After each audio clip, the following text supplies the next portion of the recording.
This is Guardian Radio, your station for up-to-the-minute news, intelligent, interactive, and engaging conversation. 96.9 FM.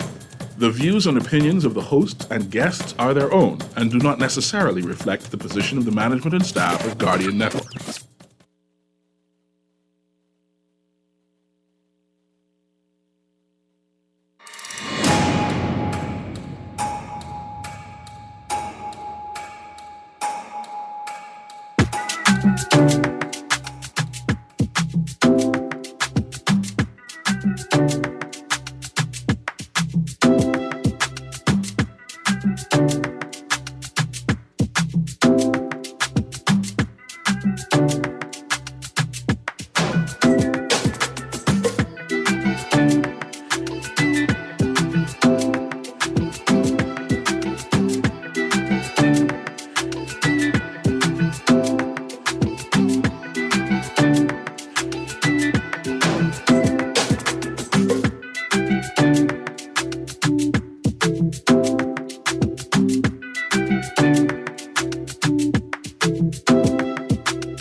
This morning, this is C.A. Nuri, and I'm still holding on for Erin Greene, who's convalescing at home, and I'm here with Mark. And Erin, are you there?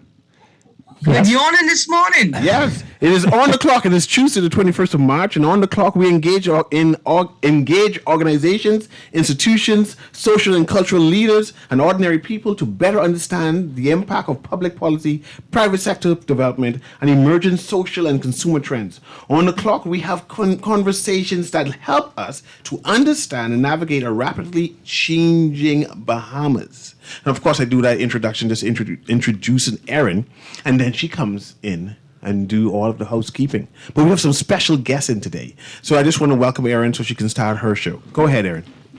Good morning, and thank you so much, Mr. Nuri. Thank you, Bahamas, for your patience. Thanks to technology, I can take a little time to heal before I get back into the studio, and I am very, very grateful for that. And, it raises to the fore the importance of valuing, not just the importance of diversity, but the importance of understanding how every member of your society impacts wider society and your life in particular. You know, how it's important to value what it is we all bring to the table, because we all bring something different to the table. And that in and of itself is special and worthy of recognition. And then the ability or capacity to see that and then to harness it, right? To harness the potential, true potential of diversity. And so being home with severely restricted mobility has not just opened my eyes further to what people who are mobily challenged face in the country, but it reminded me that it is those that were normally restricted from participating in normal life, because of physical or intellectual challenges.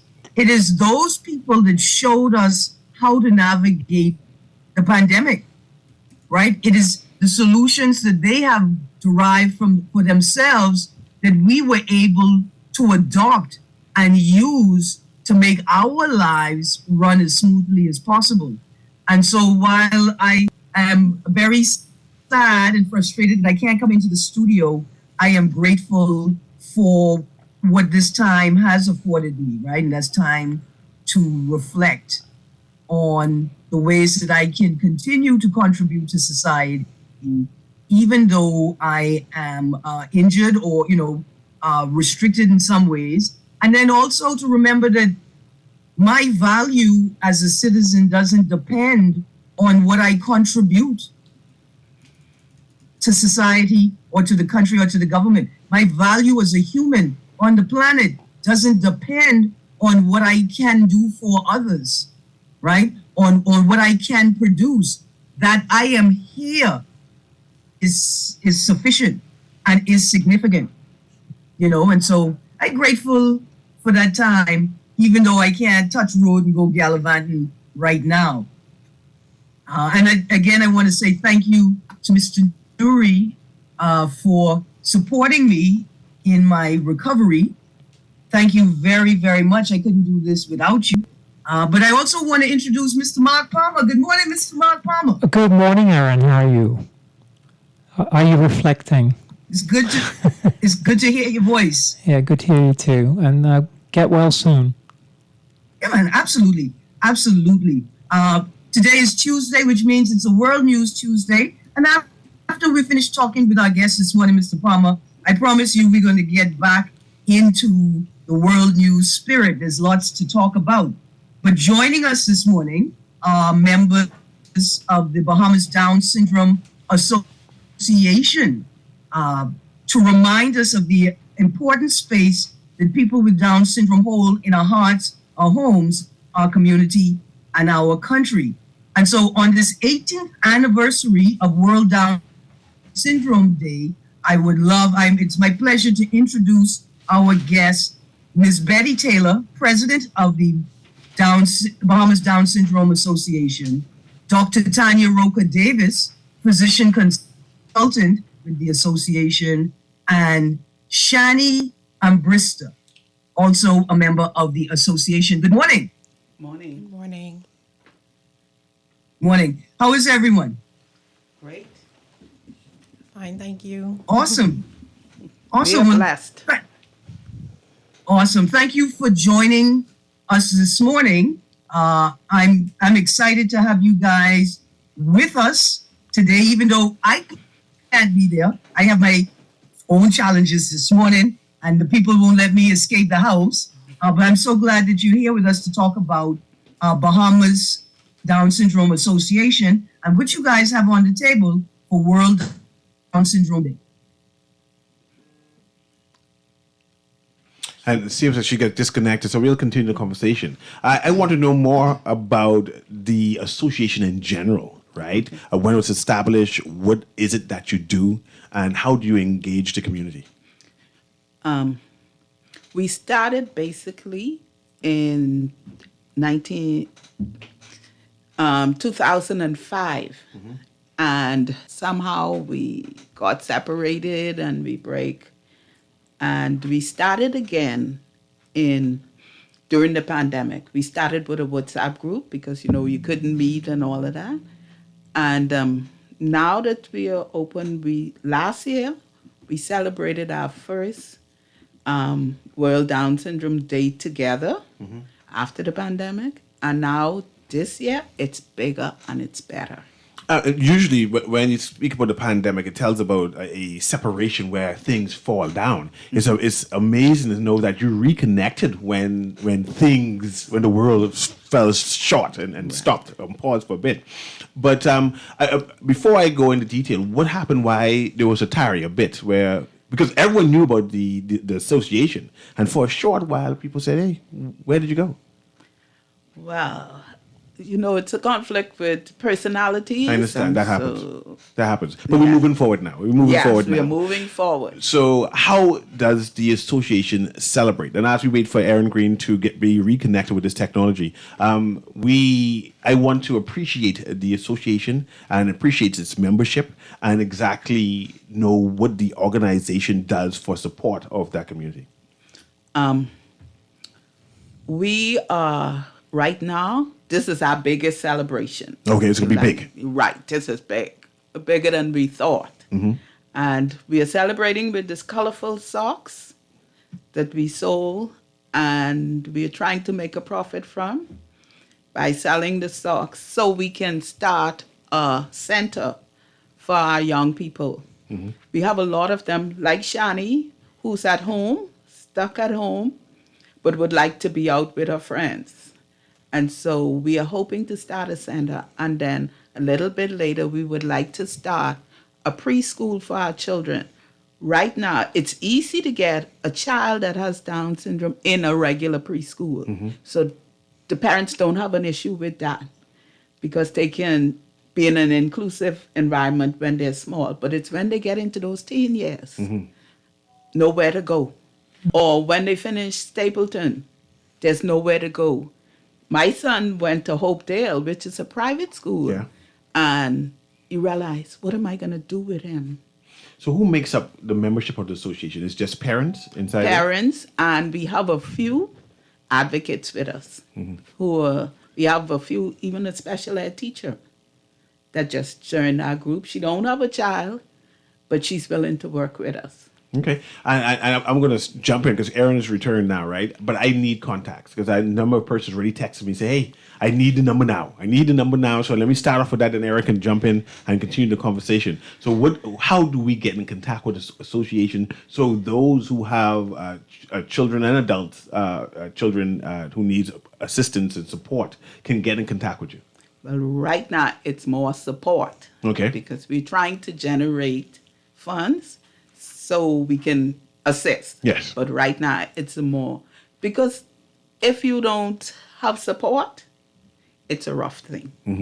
And you think you're the only person out there with. Yes, I can imagine. So we are trying to build up that support and awareness right now.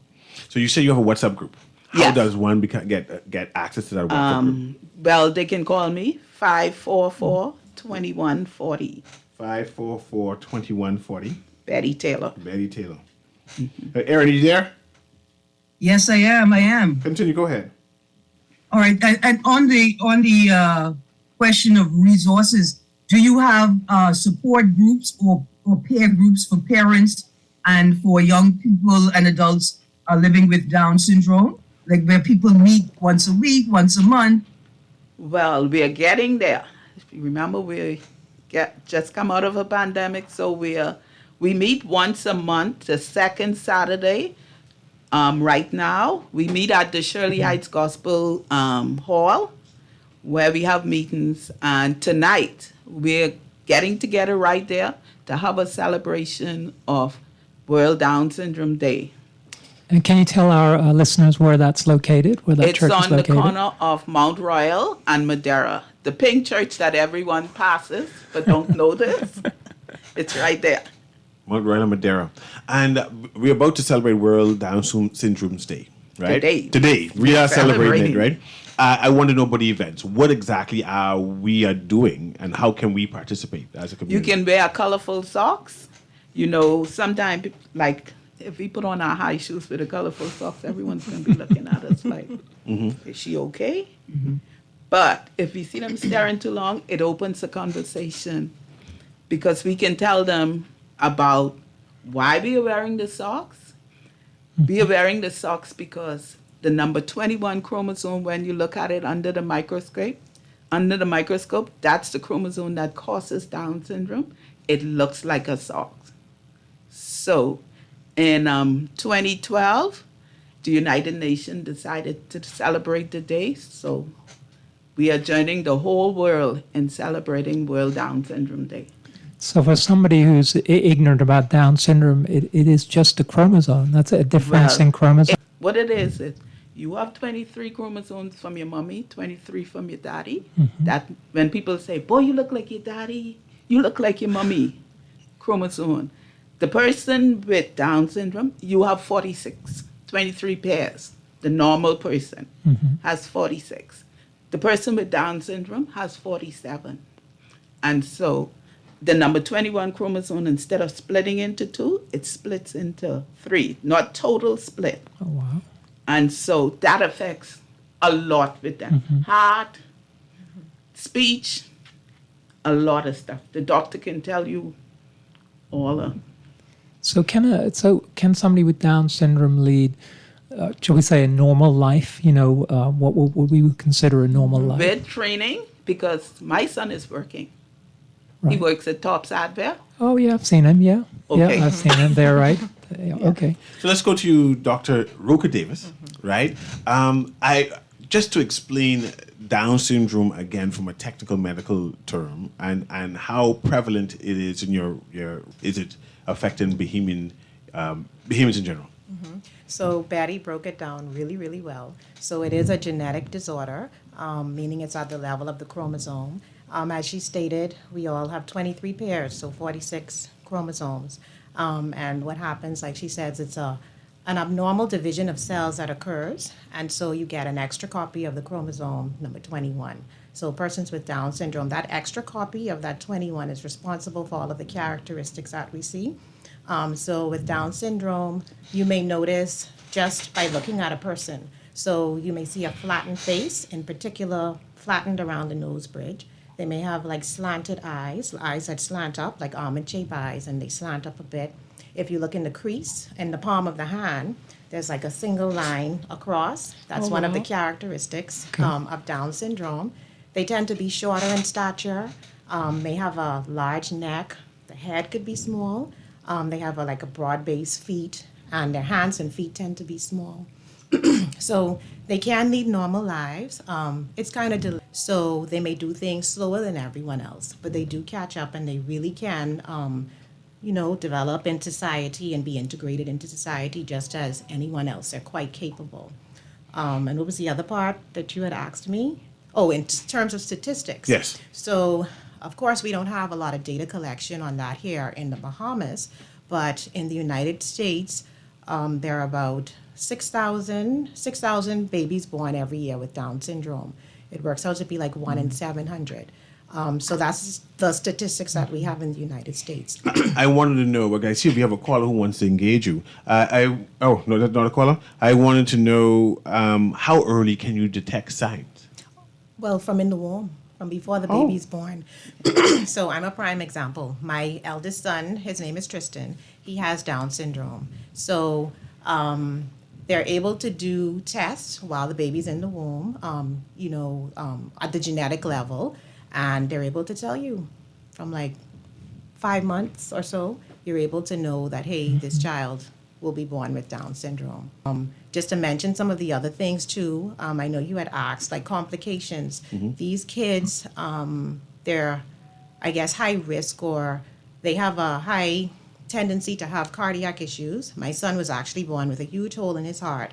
He's had 2 major open heart surgeries. So a lot of these kids go through things like that. They have to have heart surgeries. Some have to travel abroad to get it done, and some of them are done here. They tend to have gastrointestinal issues as well. And these are just things for even parents who may be listening in, who may have a child with Down syndrome, to look out for and to point out to their physicians when the children are getting their checkups. You have to be careful. A lot of them are born with decreased muscle tone, so they tend to be floppy. So you need to be careful too, especially like with their necks, and because they could kind of hyperextend because the muscle tone is decreased. So that's something that to look out for as well. And then a lot of them have endocrine problems, in particular at the level of the thyroid. So, you have regular people walking around with hypo and hyperthyroidism, overactive or underactive thyroids, and this is a common problem as well with children with Down syndrome. Erin, you there? Yes, sir. Good morning again. Can we talk briefly about like acceptable and unacceptable language and behavior when interacting with and talking about people with Down syndrome? Go ahead. She's Hello? asking. Hi. sorry. There's distracted with me. Do you want to know acceptable language in terms of dealing with the community? So, I mean, like for us, and I think Betty would agree too, we handle our kids just like anybody else. Right. They are, I will say this, they are very open and loving. When you see them, sometimes the look, we could be real here. Sometimes you look at them and they look strange. Some people may find, and they tend to stare, but they are the most lovable people in the whole wide world. They love giving hugs. They're open. They always look on the positive side of things. I could give an example. My son, I could walk in the door. You would think I was away from my son for a year. The way he greets me, because he comes running. He's like, "Mom, you're home." And how was your day at work? And they're the sweetest people. We learn so much from them, just their whole positive outlook on life. So yeah, we just like the general, we treat them just like anybody else. But some things we don't like. When I went to work and I was talking about the socks, so the person said, "Oh, you're talking about the crazy socks day." I looked at him, I said, "That's fine for others, but we don't refer to as children as crazy. We don't want society to think because they're different, they're crazy. So we would prefer to say it's Worldwide Down Syndrome Rock Your Socks Day.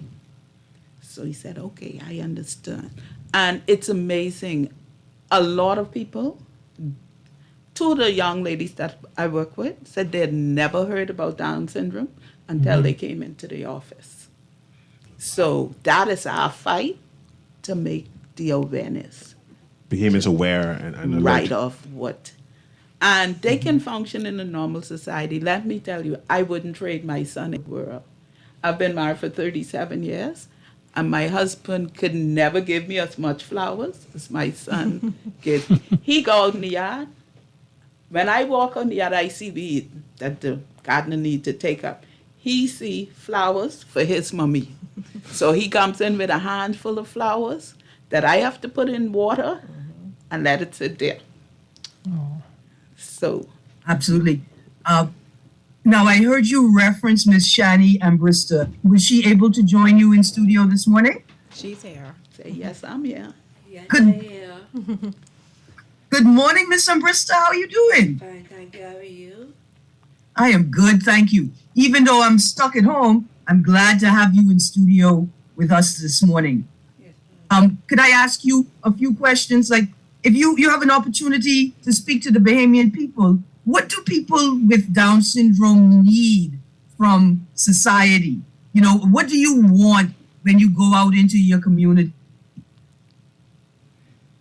Love, love, acceptance. Mm-hmm.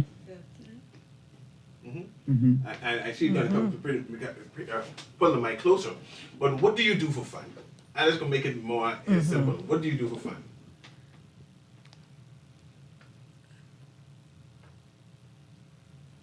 Watch TV. What TV? I like watch TV too. I like watch TV because I watch TV every day. I like to watch TV. What else do you like to do?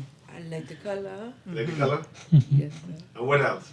I like to go on my computer, my phone, my tablet. You surf the net?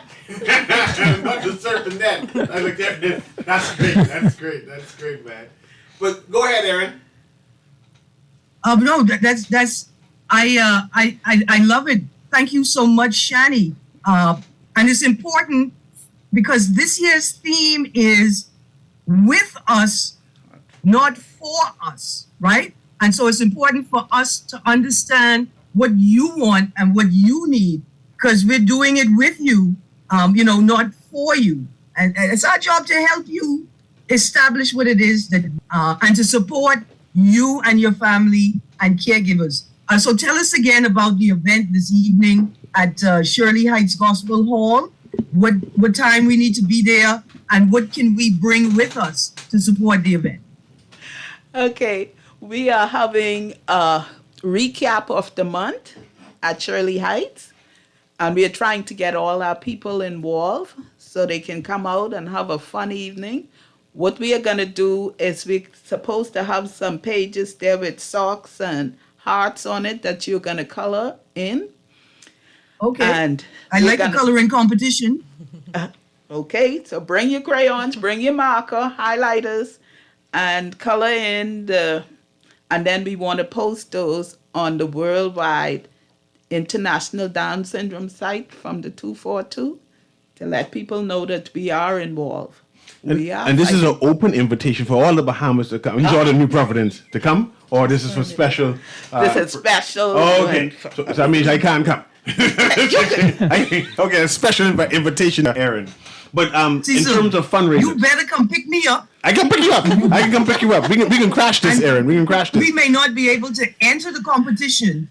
We may not be able to submit our pictures to the International Down Syndrome wall. But who can stop us from coloring? There you That's go. right. But I want to be able Absolutely. to help you financially and have the community help you financially. What fundraisers, or is there a bank account or donations that we can come and say, here, this is for your support group. How can I help you? Okay, right now we are struggling to open a bank account because there are so many papers you need from the registrar office. Our group is registered, but there's one piece of paper that we are waiting on that is holding up as opening a bank account. But you're working on it, or I Oh, need yes, to make a it's phone in. call. Because I can make a phone call and ask for help. The phone I can still make a phone call. Yeah. But I see we have a caller who wants to engage you. So let me answer that call, Erin, and you continue. Go ahead, caller. Can you hear me? No, they go switch to the next line. Let's go with that. Go ahead, caller. Good morning, Mr. Newey, Mr. Greene, Mr. Palmer, and to your guests. Good morning. Good morning. Morning. Yeah, I just want to make a little statement and then a response, please, because, it's all well and good, when I hear the pain, you can imagine someone who's impoverished, right, has this problem that this lady's talking about, with Down syndrome, right? And so then, as an avid reader and a scientific dropout, right, I was always wondering why is it, it's all good to bring awareness, but what about the external environmental factors, pollutants, whatever, right? We're not searching for the cause of the proliferation of Down syndrome. We have to get to the cause. The toxicologists are very guilty of deceiving humanity about chemical constituents and ingredients and then external factors that influence chromosomal defects. So we all being duped here. It has to be a reason for sperm count drop. It has to be a reason for Down syndrome. God didn't make us with these chromosomal defects. Bless up. Thank you, 52. But I want to conclude the segment, right? And just get more information on how Bahamians can support and also how we can celebrate. I know that you had a socks drive, Yes. right? And is that still going on that I can actually purchase one or two socks? We are sold out. We're sold already? Oh. Oh, money making then. Money making. That is good. Praise God for Very that. good. The support was overwhelming. Mm-hmm. Yes. Okay. And We have T-shirts if you want to buy. okay, so you have t-shirts. See, Yes. you're hiding the goods from me. Okay, where can I purchase a t-shirt? Well, I have T-shirts right in the back of my car right now. Yes, and then how do I get in contact with you for that? Get WhatsApp. The same phone number. So Yeah. you can say 544-2140, and that's Miss Betty Taylor. And Miss Betty Taylor is the president of the Down Syndrome Association. And of course, I have Dr. Tanya Day. Tanya. Are you the vice president, or are you the support No. doctor? Yes, so just making sure I get the right information on that, right? And you have an event tonight. And that event is for the community to come together, right? So give us some more information on that. Well, it's basically for the Down syndrome community to analyze what happened during this month, about our sock sale, the fun we had. We had pop-up booths at Lowe's Harbor Bay, Westwood Super Ridge, Value, Super West Value, Ridge. and they were very successful. The community really supported us with the socks and T-shirts. Excellent. And I'm just glad that you're making the steps to become a proper NGO, that we can help you more and support you more. But I have one more phone call and then we will transition again. Go ahead, caller. Can you hear me? On my speak to your special guest, I need to get her contact because I'm a Bahamian here, and my daughter, she teaches in the United States. She teaches special children. Because I just came from Miami, and they sang a beautiful happy birthday to me. Could I have her contact? I can call her off air, please. Well, I'll give you the president's number, right? And her number is 544-214. Wait, hold on. You're going too far. 544. 544-214-40. And that's Miss Betty Taylor. Betty Taylor. Because I have to contact her because my daughter teaches special care children. And I appreciate that. I truly appreciate that. Yes. Betty, what's the last name? Taylor. Okay. I would get to her quick as I could because I would like to be invited to the show they have because I have a special love to those children myself because my daughter's a teacher in the United States and she teaches those special children. Okay. I would never call them other name but special. I love them. I always, when I go there, I have a special bond with those children. And my daughter give up everything else that she teaches those children special. She loves them from the bottom of her heart. So I will try to contact Miss Betty Kelly today.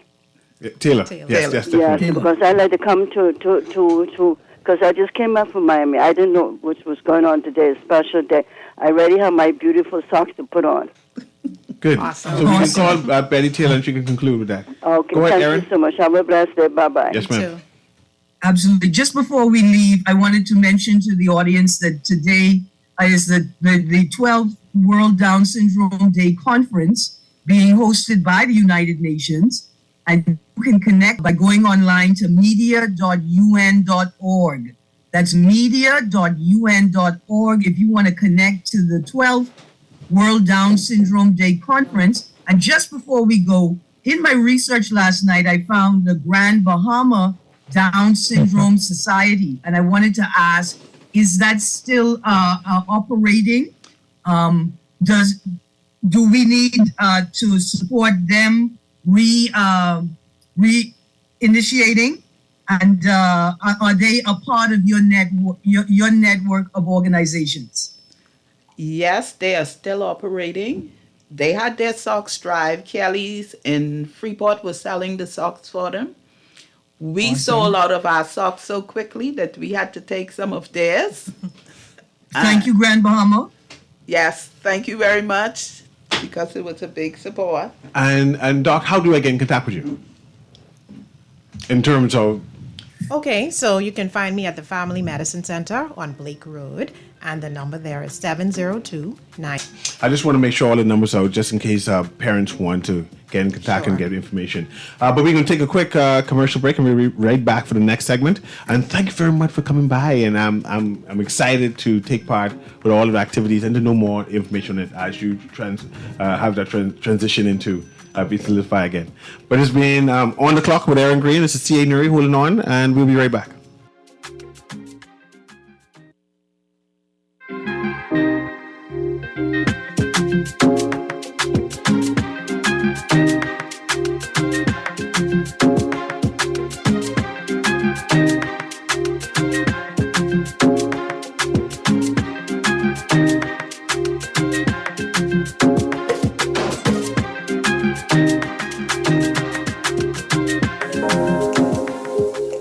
Love the show? Want to give your support? Become a sponsor today. Call 302-2300 for our rates and packages. That's 302-2300. Become a sponsor on Guardian Radio 96.9 FM. Fresh news, smart talk, all...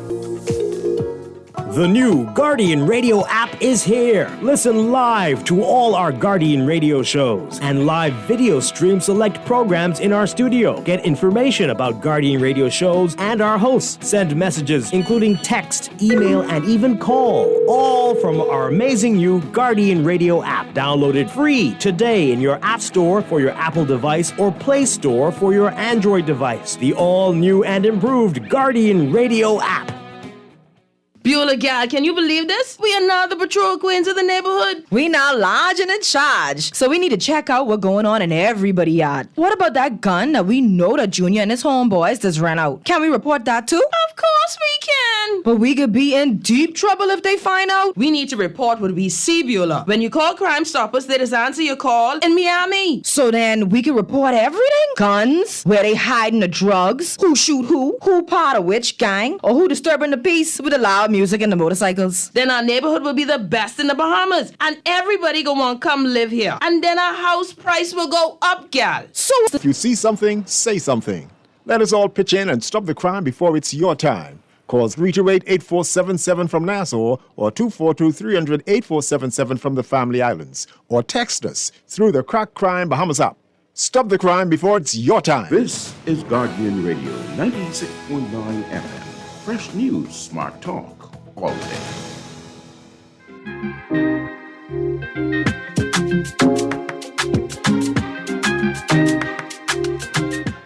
And welcome back to On the Clock with Erin Greene. This is C.A. Nuri as we are transitioning and celebrating Down Syndrome Day. But what we wanted to talk about is so much protest seems to be happening, protesting all over the place. I see a group of Bahamians are in Miami now saying they could protest on how the government is treating them. And I'm saying, Erin, it's not just the Bahamas. All over the place, people just seem to be vexed at their government. And I want to know why, or is there a proper way for people to protest? And I see you send me some notes on that, and I just want to get some commentary. Is there a proper way for protesting? What would you mark? Well, the only way to protest is when you disrupt, right? If you just want to stand there and talk, that doesn't really do anything. I mean, it gives you visibility. If we look back to the suffragette movement back in the early part of the last century, they didn't do very well until, guess what? Until they started smashing store windows. that's when the people that own those businesses started getting upset.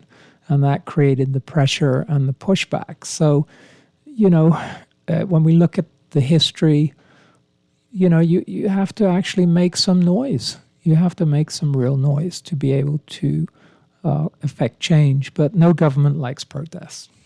No government. Erin, we've been protesting for a while, and Mark, so you got to disrupt. Just the other day, we had some protesters who tried to disrupt a big assembly we had here. Is disruption the right way to go about it? Well, good morning. I think Mark is correct. You can't protest without disrupting, right? I think that's what's and I think that's the difference between a protest and a demonstration, right? A demonstration, you can go out, you could be present, you could be in the midst of things. You're not necessarily disrupting things, right? You are just demonstrating a position, a sentiment, a perspective, a feeling. But protests are definitely about disrupting the natural or the regular order of things. A question of protesting properly, is there a correct way to protest? Well, I think the correct way to protest is to disrupt. If you haven't disrupted anything, are you really protesting, right? But sort of on the other side of that spectrum, I think there is a responsibility, right? I think there is a requirement for protest, and to protest properly, that you carefully weigh your potential losses against your potential gains, right? And you're not reckless. The difference between protest and anarchy is a recklessness. So what is the difference between protest and anarchy? Because I thought there's both. And what about the public? I don't like waiting in traffic, Mark. I see the protesters like block traffic, like block the bridge, and I just don't like it. I believe they need to get arrested. So it has a negative. So it does have a negative effect as well. I mean, ultimately, let's look at some protests in the past. Have they been successful? Look at the Black Lives Movement. Look at the Wall Street protests. Did they succeed in anything? Did they actually, despite all the disruption and in some cases violence, did they result in anything? It doesn't seem so. Were there any changes made to legislation? It doesn't seem so. Is protesting actually even worth doing unless you get a certain number? Because most people do what they're told, Erin. There was the Milgram experiment. Do you remember from the 1960s? Is that the prison experiment? Students who were told by a doctor to electrocute one of their fellow students in another room. What? And 70% of them, when the doctor said up the amount of electricity that will go through, 70% of students did it to the point where they nearly killed their student. Check it out, the Milgram experiment. Only 30% of students got up and said, "I ain't doing this. This is ridiculous." So 70% of people. I was thinking about the other experiment with college students where half of them became prisoners and the other half became prison guards. Yeah, and it's the same thing. So, I mean, until there is some kind of a tipping point, I think protest will always be there. And I think it's important to voice your opinion, and hopefully you can engage. I think as Cecil was saying, if you disrupt traffic, it has kind of a negative, the people that you're trying to reach, you're actually alienating as well. So in Holland, where you have all these tractors now, some incredible, I think 30,000 tractors block, the highways. That can, it's an incredible protest. Of course, you'll never see it on the mainstream media. Right. And this is the carbon tax protests that have continued from earlier this year, right? From January. In France, you had a protest for over a year, the Yellow Vest. Did we ever hear about it? No. So a lot of listen, for over 4 years, hold on, Mark, for over 4 years, Yellow Vest protests, then the protests again, the carbon tax protests in January leading into February of, and starting last year. And in France right now, they're having the French pension reform strikes. But you won't really see much about it, except if you're living in those countries. So the media has this role to suppress any protest, to try and make things look that life is going in as normal. Remember in Canada what happened with those truckers.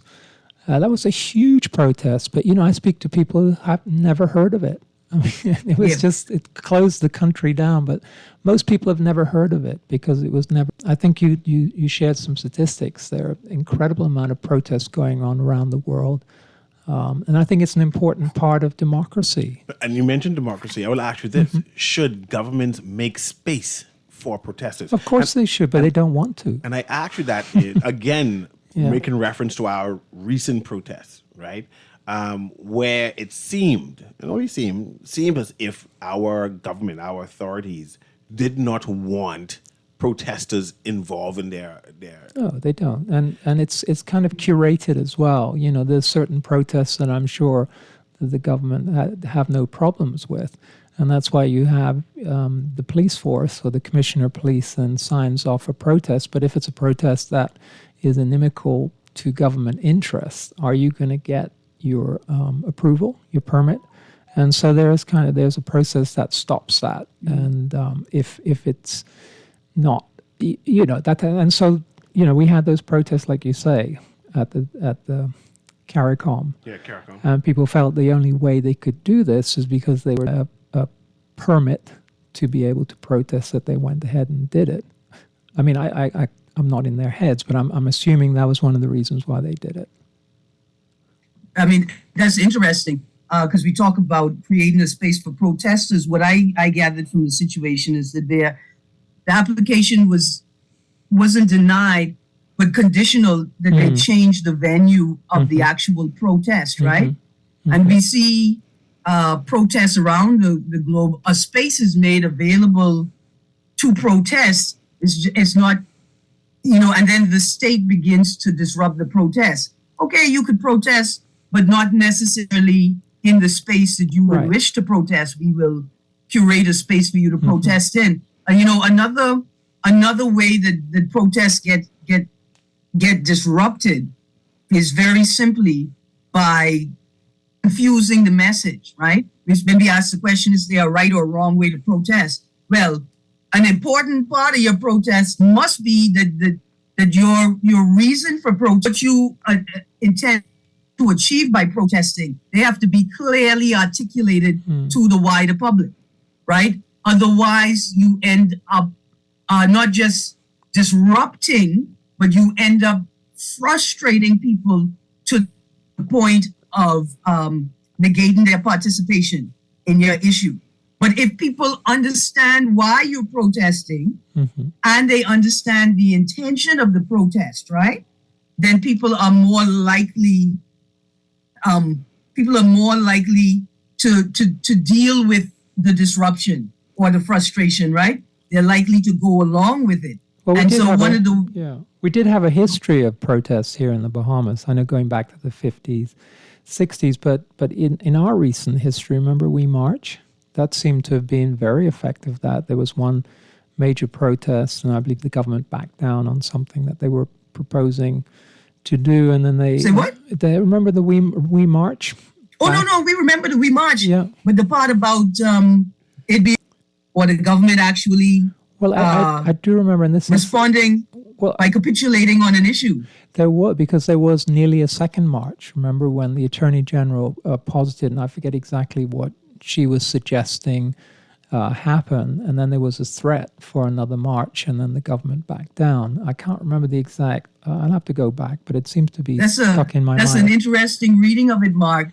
sitting on the outside, what I would say is that although it appeared as if the purpose of the march was clear, at the end of the march, it became clear that we weren't certain what the purpose of the march was. But let's talk about policing protesters, Erin, right? In terms of our police force and enforcement, how should police engage protesters? Can they say, no, you can't say this? or can you come move over here? Because it seems like the protesters here are aggressive and they don't listen to police officers. Well, this is what is the exchange, interchangeable language, right? In one breath, people are talking about going out and hosting protests, right? And then in another breath, they say, well, we were only demonstrating. It was a peaceful protest. Why are the officers, why were we being treated in this manner? And I think to myself, listen, if you declare that you're going to have a protest, then acknowledge what you went out there to do. You went out there to disrupt. Now, I'm not saying that warrants aggressive, unnecessary force. What I am saying is, though, be clear about what it is you intended to do. And be clear with that language. Don't change up the language to paint a particular narrative. I see we have a caller here, Erin. Let me engage them. Go ahead, caller. Can you hear me? Good morning, CA. Good morning, Erin. Good morning, Mark. Good morning. This is a very interesting conversation, and I'm at this point where you talk about the purpose of the protest and everything. I could understand the police force.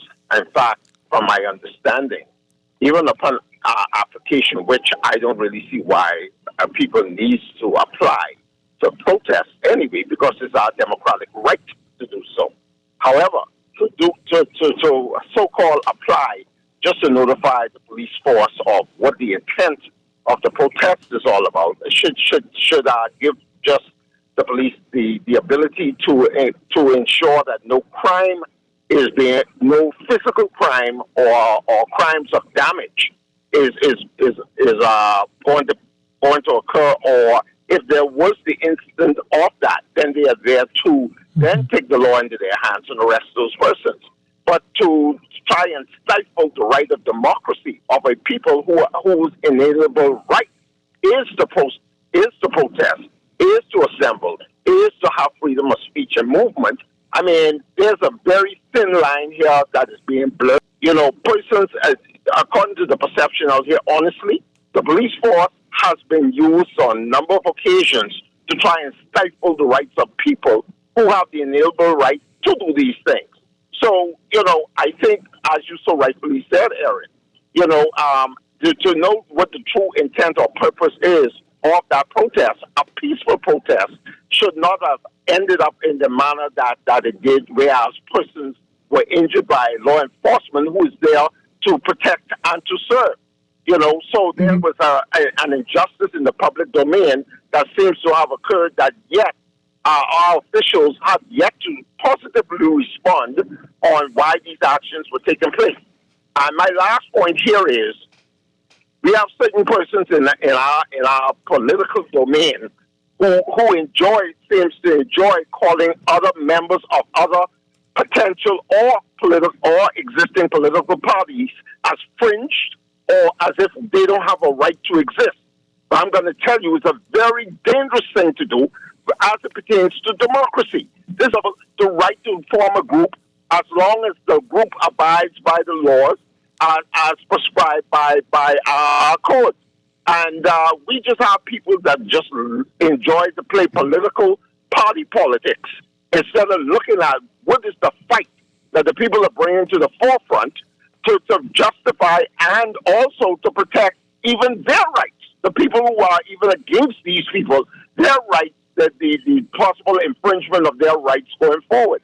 So, there's a lot of things I can say on this, but I'll just end on that point and tell you that in closing, that democracy in this country seems to be, it's at risk, because true democracy means that when the people can speak, defend, fight, and vocalize their intent for the love of country and our people to do what is right, petitioning the government to do what is right by the people, for the people. If that cannot be done and achieved by the people, then our society definitely has been lost at this point. Thanks for taking my call this morning. Thank you very much. Absolutely. I mean, what inspired me to have this conversation, I saw a post someone shared with me that there are There are just protests happening all over the world as we are speaking. And they were saying, expect to see protests in Kenya, Nigeria, Zimbabwe, South Africa today and this week. And so I went online, and indeed in Kenya, in Nigeria, in the Gambia, in Senegal, in Namibia, in South Africa, in Tunisia, right now, there's political unrest and there's protests against, there's anti-government, anti-political protests, and there are protests surrounding a lack of political accountability.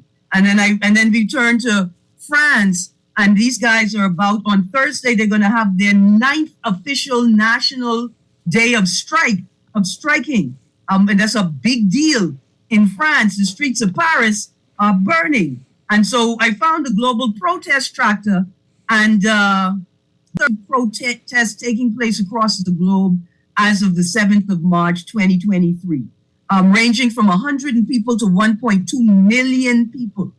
There are 135 significant economic and government protests have occurred since 2017. More than 132 countries have experienced significant protests, and over 400 significant and government protests have erupted worldwide since 2017. You know, and I just thought, wow, we are only hearing about the Ukraine, you know, like you referenced earlier in the conversation, Mark, there seems to be a media blackout on all of these discussions. And I wondered if we in the Bahamas were really focused on the discussions, or if we were focused on our feelings, right? If we're considering the impact of large-scale and sustained protests on our country, on the financial services and foreign direct investment, on tourism, right? On the social fabric of our country. And one of the things that made me all upset, we're all frustrated, we all say we in protest mode, we're not really thinking about it. And it's something that was raised by our last caller with wonderful contributions, you know, and I just want to encourage Bahamians that if the Police Act, right, if you think that your rights are being breached because you're not being allowed to protest, challenge the Police Act as being unconstitutional. The question of why do you need a permit to protest? Let's really start thinking about the things we say are important to us. Anyway, thank you so much, audience. Thank you, Mark. Thank you, Cecil, for holding it down in the studio for me today. This has been On the Clock, and up next is Guardian Radio AM with this wonderful host, Mr. C.A. Nuri. Thank you, Bahamas.